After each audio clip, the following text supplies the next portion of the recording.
আসসালামু আলাইকুম নমস্কাৰ মৰমৰ ছাত্ৰ ছাত্ৰীসকল তোমালোকক এছডি তালুকদাৰ ইউটিউব চেনেললৈ স্বাগতম।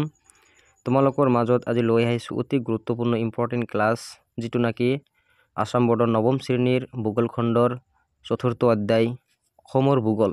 তোমালোকৰ বাবে ভেৰি ইম্পৰ্টেণ্ট অতি গুৰুত্বপূৰ্ণ কেইটামান MCQ লৈ আহিছোঁ, 20টামান MCQ লৈ আহিছোঁ আৰু লগতেও কেইটামান অতি চমু প্ৰশ্ন লৈ আহিছোঁ। ভেৰি শৰ্ট এনসাৰ, একেবাৰে কমন থাকিব। এইকেইটা আহিব বছৰেকীয়া পৰীক্ষাত আহিব লগা প্ৰশ্ন আৰু প্ৰত্যেকবাৰে এইকেইটা আহি থাকে। তোমালোকে ভিডিঅ'টো স্কিপ কৰি নাচাবা, কাটি নাচাবা, ভালদৰে গোটেইখিনি চাবা, তেন্তে বুজি পাবা। আৰু এইটো ভিডিঅ'ৰ আগত এটা পাৰ্ট দিয়া হৈছে, সেইটো আগত চাই আহিবা, তেন্তে এইটো ভালদৰে বুজি পাবা। তেন্তে পলম নকৰি ভিডিঅ'টো আৰম্ভ কৰোঁ। 1 নম্বৰ কুৱেশ্যনটো হ'ল যে অসমৰ মুঠ ক্ষেত্ৰফল বা মাটিকালি কিমান? এইটো মুঠ মাটিকালি সুধিছে ৭৮,৪৩৮ বৰ্গ কিলোমিটাৰ। এইটো অপশ্যন এ ৭৮,৪৩৮ বৰ্গ কিলোমিটাৰ। কোশ্চিন নং 2, অসমৰ উত্তৰে কোন দেশ আছে? অসমৰ উত্তৰে কোনখন দেশ আছে? আমাৰ ভূটান আছে অসমৰ উত্তৰে, ইণ্টাৰনেশ্যনেল কাণ্ট্ৰি এইটো। আৰু অসমৰ দক্ষিণে বাংলাদেশ, অসমৰ দক্ষিণে যদি সোধে তেন্তে বাংলাদেশ হ'ব। কোশ্চিন নম্বৰ 3, ব্ৰহ্মপুত্ৰ নদী অসমৰ ভিতৰলৈ ক'তকৈ প্ৰৱেশ কৰে? এইটো শদিয়া হ'ব, তিনিচুকীয়া ডিষ্ট্ৰিক্টত। এই ব্ৰহ্মপুত্ৰ নদীটো তিব্বতৰ পৰা উৎপত্তি হয়, চীন দেশৰ মাজেৰে অৰুণাচল প্ৰদেশৰ মাজেৰে আমাৰ অসমত সোমাইছে শদিয়া। আমাৰ অসমৰ একেবাৰে পূবত থকা ডিষ্ট্ৰিক্টৰ নাম হ'ল তিনিচুকীয়া, আৰু তিনিচুকীয়া ডিষ্ট্ৰিক্টৰ শদিয়া নামৰ ঠাইখিনিৰ মাজেৰে আমাৰ ব্ৰহ্মপুত্ৰ নদীখিনি সোমাইছে। আৰু ই আমাৰ অসমৰ ধুবুৰী ডিষ্ট্ৰিক্ট আৰু দক্ষিণ চালমাৰাৰ মাজেদি পাৰ হৈ বাংলাদেশত পৰিছে, আৰু বাংলাদেশৰ পৰা আকৌ বে অফ বেংগলত পৰিছে, বংগোপসাগৰত পৰিছে। এই ব্ৰহ্মপুত্ৰ নদীটোক বাংলাদেশক যমুনা বুলি কোৱা হয়। কোশ্চিন নং 4, অসমৰ আটাইতকৈ ডাঙৰ নদীটোৰ নাম কি? ব্ৰহ্মপুত্ৰ নদী। আৰু যদি দ্বিতীয়টো সোধে, দ্বিতীয় ডাঙৰ নদী, তেন্তে বৰাক হ'ব। কোশ্চিন নং 5, অসমৰ আটাইতকৈ ডাঙৰ জিলাখনৰ নাম কি? মাটিকালি অনুযায়ী এইটো সুধিছে কাৰ্বি আংলং, এইটো কাৰ্বি আংলং হ'ব মাটিকালি অনুযায়ী। আৰু মাটিকালি অনুযায়ী অসমৰ আটাইতকৈ সৰু ডিষ্ট্ৰিক্টখনৰ নাম বজালী, এইটো BTEDৰ এৰিয়াত পৰে বজালী। নেক্সট কোশ্চিন 6, কোশ্চিন নং 6, অসমৰ আটাইতকৈ সৰু জিলাখনৰ নাম কি? অসমৰ আটাইতকৈ সৰু জিলাখনৰ নাম হৈছে বজালী। এই বজালীৰ মাটিকালি 418 বৰ্গ কিলোমিটাৰ। বজালী ডিষ্ট্ৰিক্টৰ মাটিকালি 418 বৰ্গ কিলোমিটাৰ। কোশ্চিন নং 7, 7 নম্বৰ কোশ্চিন, অসমৰ মুখ্য পৰ্বতমালা কোনটি? অসমৰ মুখ্য পৰ্বতমালা হ'ল পাটকাই। এই পাটকাই পৰ্বত পাৰ হৈ আহোমসকলে 600 বছৰ কাল ৰাজত্ব কৰিছিল আমাৰ অসমত, চুকাফাই আহিছিল। কোশ্চিন নং 8, অসমৰ জলবায়ু কিদৰে বৰ্ণনা কৰিব পাৰি? অসমৰ জলবায়ু আমি উপ উষ্ণমণ্ডলীয় আৰ্দ্ৰ জলবায়ু ৰূপে আমি বৰ্ণনা কৰিব পাৰি। আমাৰ অসমৰ জলবায়ু কি ধৰণৰ জলবায়ু হয়? উপ উষ্ণমণ্ডলীয় আৰ্দ্ৰ জলবায়ু, এইটো ক'ব লাগিব। 9 নং কোশ্চিন, অসমৰ প্ৰথমখন তেল ক্ষেত্ৰ বা তেল শোধনাগাৰ ক'ত পোৱা গৈছিল? এইটো ডিগবৈত পোৱা গৈছিল। ডিগবৈ আমাৰ ভাৰতৰ ভিতৰত আনকিও এছিয়াৰ ভিতৰত প্ৰথম তেল শোধনাগাৰ। The refinery was established in India and Asia. First oil refinery Digboi oil refinery. Located in the Tinsukia district of Assam, এইটো ডিগবৈ তিনিচুকীয়া ডিষ্ট্ৰিক্টত আছে, অসমৰ ভিতৰত তিনিচুকীয়া ডিষ্ট্ৰিক্টত আছে। অসমৰ আটাইতকৈ পুৰণি তেল শোধনাগাৰ ডিগবৈ। কোশ্চিন নং 10, 10 নম্বৰ কোশ্চিন, অসমত চাহ খেতি আৰম্ভ কেতিয়া হৈছিল? এইটো মাইণ্ড কৰিবা, চাহ খেতিকৰ কথা কৈছে। অসমত চাহ খেতি কেতিয়া আৰম্ভ হৈছিল? তেন্তে ক'ব লাগিব 1837 চন, এইটো 37 চন। অসমৰ চাহ খেতি কেতিয়া আৰম্ভ হৈছিল? এইটো মাইণ্ড কৰিবা কিন্তু। অসমৰ চাহ খেতিৰ কথা কৈছে ইয়াত, তেন্তে এইটো ক'ব লাগিব 1837 চনত চাহ খেতি আৰম্ভ হৈছে। আৰু চাহ আৱিষ্কাৰ হৈছে 1823 চনত, এইটো এনচাৰটো ৰং দিয়া হৈছে। 1823 চনত কি কৰা হৈছে? চাহ আৱিষ্কাৰ কৰা হৈছে। কোনে আৱিষ্কাৰ কৰিছিল? ৰবাৰ্ট ব্ৰুছে আৱিষ্কাৰ কৰিছিল 1823 চনত, 19 শতিকাৰ আৰম্ভণিতে। আৰু আমাৰ অসমত প্ৰথম চাহ খেতি অসমীয়া ব্যক্তিগৰাকীৰ নাম আছিল কি? মণিৰাম দেৱান। 1839 চনত মণিৰাম দেৱানে আছিল প্ৰথম অসমীয়া চাহ খেতিয়ক। আৰু এই 1837 চনত ব্ৰিটিছ চৰকাৰে বা ইংলেণ্ড চৰকাৰে কি কৰিছিল? চাহ খেতি আৰম্ভ কৰিছিল। কোশ্চিন নং 11, অসমৰ মুখ্য বনজ সম্পদ কি আছিল? বেত আৰু বাঁহ বনজ সম্পদ। নেক্সট কোশ্চিন 12, কাজিৰঙা ৰাষ্ট্ৰীয় উদ্যান ক'ত অৱস্থিত? কাজিৰঙা ৰাষ্ট্ৰীয় উদ্যান গোলাঘাট আৰু নগাঁও জিলাত আৰু শোণিতপুৰ জিলাত। শোণিতপুৰটো দিয়া নাই, কোনটো হ'ব? গোলাঘাট, নগাঁও আৰু শোণিতপুৰ জিলা কাজিৰঙা ৰাষ্ট্ৰীয় উদ্যান। এইটো আমাৰ অসমৰ আটাইতকৈ পুৰণি ৰাষ্ট্ৰীয় উদ্যান। মানাহ 13 নম্বৰ কোশ্চিন মানাহ ৰাষ্ট্ৰীয় উদ্যান কোন নদীৰ কোন ডিষ্ট্ৰিক্টত সোধা নাই এইটো কোন নদীৰ কাষত অৱস্থিত মানাহ ৰাষ্ট্ৰীয় উদ্যান কোন নদীৰ কাষত অৱস্থিত এইটো মানাহ নদী একেবাৰে সহজ মানাহ ৰাষ্ট্ৰীয় উদ্যান মানাহ নদীৰ কাষত অৱস্থিত আৰু এই মানাহ ৰাষ্ট্ৰীয় উদ্যান চিৰাং বাক্সা ডিষ্ট্ৰিক্টত অৱস্থিত আছে এইটো আমাৰ BTDৰ এৰিয়া হয় কোশ্চিন নং 14 অসমৰ মুখ্য খনিজ সম্পদটো কোনটো খনিজ সম্পদ কয়লা আৰু তেল এইটো হ'ব 1 নম্বৰ অপচন কয়লা আৰু তেল 15 নম্বৰ কোশ্চিন অসমৰ মুখ্য খেতিবাতি কোনটো 15 নম্বৰ কোশ্চিন এইটো ধান হ'ব আমাৰ অসমত আটাইতকৈ বেছি কোনটো খেতি কৰা হয় ধান উৎপাদন কৰা হয় 16 নম্বৰ কোশ্চিনটো হ'ল অসমৰ দক্ষিণ দিশত কোন দেশৰ সীমানা আছে অসমৰ দক্ষিণ দিশৰ আমাৰ চুবুৰীয়া দেশ বাংলাদেশৰ সীমানা আছে বাংলাদেশ আৰু উত্তৰে ভূটান আছে উত্তৰৰ কথা সুধিলে ইয়াত চাবা ভালদৰে চাবা দক্ষিণত সুধিছে দক্ষিণ দিশত বাংলাদেশ আৰু উত্তৰ দিশত গ'লে ভূটান হ'ব নেপাল নহ'ব নেপাল আমাৰ অসমৰ লগত বাউণ্ডাৰী শ্বেয়াৰ কৰা নাই म्यानमाৰৰ কৰা নাই অকলে আন্তঃৰাষ্ট্ৰীয় দুখন দেশ শ্বেয়াৰ কৰিছে বাংলাদেশ আৰু ভূটান এই দুয়োখন আন্তঃৰাষ্ট্ৰীয় সীমা সংযোগ কৰিছে 17 নম্বৰ কোশ্চিন 17 বৰাক উপত্যকা অসমৰ কোন অংশত অৱস্থিত বৰাক উপত্যকা অসমৰ দক্ষিণ অংশত অৱস্থিত বৰাকবেলী উপত্যকা আৰু এই বৰাক উপত্যকাত তিনিখন ডিষ্ট্ৰিক্ট আছে তিনিখন ডিষ্ট্ৰিক্ট হ'ল কাছাৰ কৰিমগঞ্জ আৰু হাইলাকান্দি আৰু কৰিমগঞ্জৰ নতুন নাম দিয়া হৈছে শ্ৰীভূমি আৰু এই বৰাকবেলীৰ তিনিখন ডিষ্ট্ৰিক্টৰ ভিতৰত আটাইতকৈ ডাঙৰ নগৰটো হ'ল শিলচৰ কাছাৰ ডিষ্ট্ৰিক্টৰ সদৰ ঠাই শিলচৰ তোমালোকে আশা কৰোঁ তোমালোকে বুজি পালা আৰু কোশ্চিন নং 18 নম্বৰ কোশ্চিনটো অসমৰ বৰ্ষাৰ মাহ কিমান মাহ বা কিমান দিন বৰ্ষা হয় প্ৰায় 6 মান্থ 6 মাহ হয় বৰ্ষা একেবাৰে MCQৰ লাষ্ট কোশ্চিনটো হ'ল অসমৰ প্ৰধান পৰ্বত অঞ্চল কোনটো অসমৰ প্ৰধান পৰ্বত অঞ্চল কোনটো কাৰ্বি আংলাং আৰু ডিমা হাছাও আমি ইয়াক পৰ্বত অঞ্চল বুলি কওঁ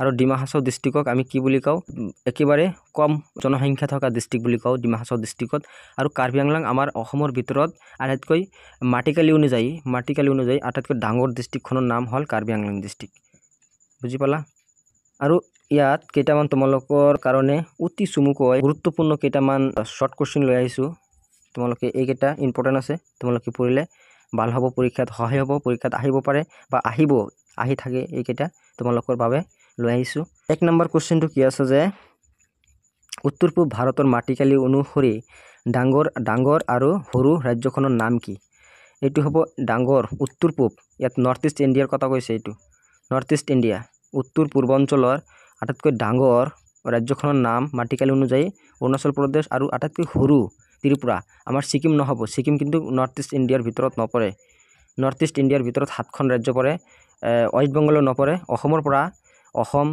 অসম অৰুণাচল প্ৰদেশ নাগালেণ্ড মিজোৰাম মণিপুৰ ত্ৰিপুৰা মেঘালয় এইকেইখন ৰাজ্য আমি নৰ্থ ইষ্ট ইণ্ডিয়া বুলি কওঁ উত্তৰ পূৰ্বাঞ্চল ৰাজ্য বুলি কওঁ হাতবনি যাক আমি হাতবনি বুলি কওঁ কোশ্চিন নং 2 অসমৰ সীমাত ভাৰতৰ কেইখন ৰাজ্য আৰু কেইখন পৰৰাষ্ট্ৰ আছে কেইখন ৰাজ্য আৰু পৰৰাষ্ট্ৰ ইণ্টাৰনেশ্যনেল ষ্টেট আন্তঃৰাষ্ট্ৰীয় অসমৰ সীমাত ভাৰতৰ 7খন ৰাজ্য আছে অসমৰ সীমাত অসমৰ লগত লাগি থকা ভাৰতৰ কেইখন ৰাজ্য শ্বেয়াৰ কৰি আছে বাউণ্ডাৰী শ্বেয়াৰ কৰি আছে 7খন আৰু 2খন পৰৰাষ্ট্ৰ বা 2খন আন্তঃৰাষ্ট্ৰীয় বিদেশী ৰাষ্ট্ৰ কি কৰি আছে আমাৰ লগত অসমৰ লগত বাউণ্ডাৰী শ্বেয়াৰ কৰি আছে আৰু এই দুখন হ'ল এখন হ'ল বাংলাদেশ আনখন হ'ল ভূটান আৰু এই 7খনৰ ভিতৰত ৱেষ্ট বেংগল পৰিব ছিকিম নপৰিব ৱেষ্ট বেংগল পৰিব অৰুণাচল পৰিব মণিপুৰ পৰিব নাগালেণ্ড পৰিব মিজোৰাম পৰিব ত্ৰিপুৰা পৰিব আৰু মেঘালয় পৰিব এইকেইখন হ'ল আমাৰ অসমৰ সীমাত লাগি থকা ৰাজ্য কোশ্চিন নং 3 অসমৰ সীমাত থকা বেছিভাগ অঞ্চলেই হ'ল কি পাহাৰীয়া অঞ্চল অসমৰ সীমাত থকা বেছিভাগ অঞ্চলেই হ'ল পাহাৰীয়া অঞ্চল 4 নম্বৰ কোশ্চিন অসমৰ ভাষা ধৰ্ম পৰম্পৰা আদি সংস্কৃতি উপাদানসমূহতো মানুহৰ কি দেখা পায় সংমিশ্ৰণ প্ৰভাৱ দেখা যায় 5 নং কোশ্চিন ব্ৰহ্মপুত্ৰ উপত্যকাত অৱস্থিত গুৱাহাটী মহানগৰক আকৌ কি বুলি কোৱা হয় উত্তৰ পূৰ্বাঞ্চলৰ প্ৰৱেশদ্বাৰ gateway to the north east India আমি নৰ্থ ইষ্টৰ ভিতৰত সোমাবলৈ হ'লে আমি এই গুৱাহাটীৰ মাজেৰে সোমাব লাগিব আৰু গুৱাহাটীক আমি কি বুলি কোৱা হয় এই গুৱাহাটী মহানগৰক আমি উত্তৰ পূৰ্বাঞ্চলৰ প্ৰৱেশদ্বাৰ বুলি কোৱা হয় gateway to the north east India next question নং 6 ভূ-প্ৰাকৃতিক অৱয়ৱসমূহ কি কি সমভূমি প্লাৱনভূমি পাহাৰ পৰ্বত পাহাৰৰ প্ৰদেশ মালভূমি আৰু 7 নম্বৰ কোশ্চেন ঠেক প্ৰদেশ অঞ্চলটো কিমান মিটাৰৰ পৰা কিমান মিটাৰ পৰ্যন্ত 150 মিটাৰৰ পৰা 600 মিটাৰ পৰ্যন্ত 8 নং কোশ্চেন ব্ৰহ্মপুত্ৰৰ উত্তৰ পাৰৰ প্ৰধান উপনৈবোৰ কি? ব্ৰহ্মপুত্ৰৰ উত্তৰ পাৰৰ প্ৰধান উপনৈবোৰ হ'ল সোৱণশিৰি, দিক্ৰং, ৰংগা নদী, বুৰৈ, বৰগঙ্গা, জীয়াবৰলী, গাভৰু, বেলশ্ৰী, ধনশিৰি, ননৈ, বৰনদী, পুঠিমাৰী, পাগলাদিয়া, মানাহ, আই বিকি, চম্পাৱতী, গৌৰাং, টিপকাই, গদাধৰ আৰু শংখ আদি আৰু বহুতো উপনৈ আছে। কোশ্চেন নং 9 ব্ৰহ্মপুত্ৰৰ দক্ষিণ পাৰৰ প্ৰধান উপনৈবোৰ কি? বুঢ়ীদিহিং, দিচাং, দিখৌ, জাঁজি, বগদৈ, ধনশিৰি, কপিলী, পলোচি, কৃষ্ণাই আৰু জিঞ্জিৰাম আছে আৰু বহুতো আছে। আৰু পৃথিৱীৰ ভিতৰতে বৃহৎ নদীদ্বীপ কোনটো হয়? মাজুলী। এইটো তোমালোকৰ আগৰ ক্লাছত ভালদৰে বুজাই দিছোঁ। মাজুলী অৱস্থান ক'ত অৱস্থান? মাজুলীৰ মাটিকালি কিমান? মাজুলী কি বুলি কোৱা হয়? পৃথিৱীৰ ভিতৰত বৃহত্তম নদীদ্বীপ আৰু ক্ষুদ্ৰতম ক'লে উমানন্দ কোৱা হয়। নেক্সট কোশ্চেন 11 বৰাক নদীৰ উত্তৰ পাৰৰ উপনৈসমূহ কি? চিৰি, দীঘলী, ঝিৰি, মধুৰা, জাতিংগা, লাৰাং আদিয়ে প্ৰধান। আৰু আছে এইকেইটা দিয়া হোৱা নাই, এইকেইটাই মেইন। কোশ্চেন নং 12 দক্ষিণ পশ্চিমৰ পৰা উত্তৰ পূবলৈ ঢাল খোৱা এই খণ্ডটোৰ গড় উচ্চতা কিমান মিটাৰ? 900 মিটাৰ। কোশ্চেন নং 13 কোন জিলাৰ দক্ষিণ অংশতো বৰষুণৰ যথেষ্ট কম হয়? বেছি নহয়, কম। এইটো নগাঁও জিলাৰ দক্ষিণ অংশতো বৰষুণ যথেষ্ট কম হয়, 129 সেণ্টিমিটাৰ আছিল। কোশ্চেন নং 14 কোন অঞ্চলত বৰষুণৰ পৰিমাণ সদায় বেছি হয়? কোন অঞ্চলত? হিমালয় পৰ্বতশ্ৰেণী পটভূমি অঞ্চলত। 15 নম্বৰ কোশ্চেন উত্তৰ পূব মৌচুমী বতাহ আৰু প্ৰত্যাৱৰ্তিত মৌচুমী বতাহ কাক বোলে? এইবোৰ কোশ্চেন এনচাৰ আগৰ ক্লাছত কৈ দিছোঁ। এইকেইটামান মৌচুমী বতাহ আৰু প্ৰত্যাৱৰ্তিত মৌচুমী বতাহ কাক বোলে এইকেইটা আগৰ ক্লাছত তোমালোকক ভালদৰে বুজাই দিছোঁ। এইকেইটা পঢ়িলেহে ইয়াত বুজিব পাৰিবা। প্লেলিষ্টত গৈ চাই আহিবা।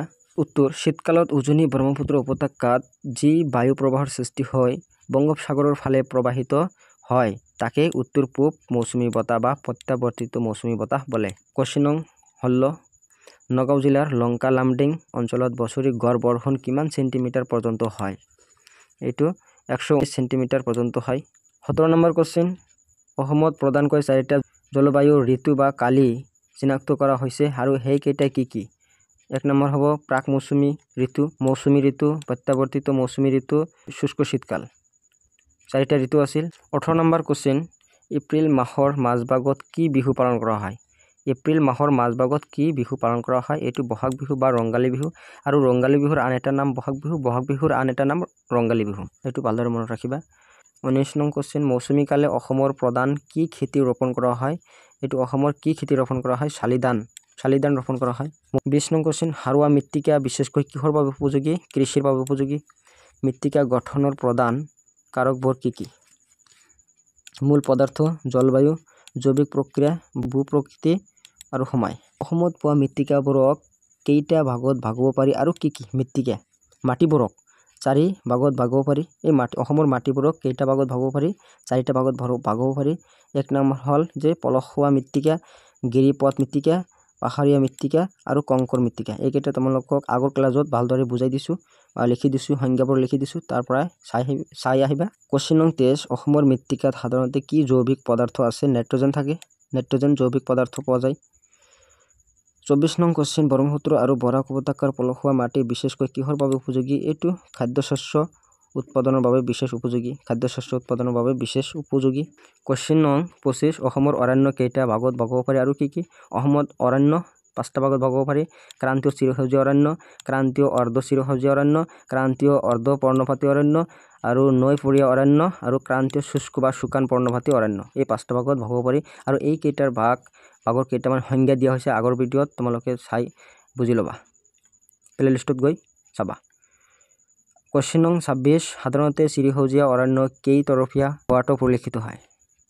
3তৰফীয়া হোৱাটো পৰিলক্ষিত হয়। কোশ্চেন নং 27 চিৰসেউজীয়া অৰণ্য হলং, মিকাই আদি অতি ওখ গছ ক'ত পোৱা যায়?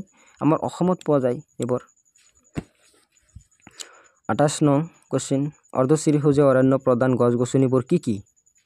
নহৰ, পঞ্চম, চাম, শিৰীষ, গন্ধচৰই, অগৰু, পমা আদি। 29 নং কোশ্চিন, পৰ্ণপাতী উদ্ভিদ কাক বোলে? শীতকালত পাতসৰা উদ্ভিদকে পৰ্ণপাতী উদ্ভিদ বোলা হয়। 30 নং কোশ্চিন, অসমত আৰ্দ্ৰ পৰ্ণপাতী অৰণ্য প্ৰধান গছ-গছনি কি কি? শাল, মাকড়িশাল, আমলখি, বমৰা, গহৰা, শিমল আদি উল্লেখযোগ্য। 31 নং কোশ্চিন, বৰ্তমান অসমত সৰ্বমুঠ কেইখন জিলা আছে? তোমালোকৰ কিতাপত 33খন পাবা, কিন্তু এতিয়া 35খন জিলা হৈছে আৰু ইয়াৰ ভিতৰত 5খন ডিষ্ট্ৰিক্ট, 5খন জিলা BTADৰ আণ্ডাৰত। ভিডিঅ'টো ভাল লাগিলে লাইক কৰিবা। মই এনেধৰণৰ ভিডিঅ' কণ্টিনিউ দি থাকিম। ক্লাছ 8ৰ পৰা দ্বাদশ শ্ৰেণীলৈকে যিমানবোৰ ছ'চিয়েল চায়েন্স সকলো ছাবজেক্টৰ ওপৰত কুৱেশ্যনবোৰ দি থকা হ'ব, তোমালোক উপলব্ধ থাকিব এইটো চেনেলত। আৰু তোমালোকে এনেধৰণৰ ভিডিঅ' পাবলৈ যদি ইণ্টাৰেষ্ট হয়, আগ্ৰহ হয়, তেন্তে চেনেলটো SD তালুকদাৰ ইউটিউব চেনেলটো ছাবস্ক্ৰাইব কৰি ৰাখিবা আৰু কাষত থকা বেল আইকনটো প্ৰেছ কৰি ৰাখিবা। থেংকছ ফৰ ৱাচিং দ্য ভিডিঅ'।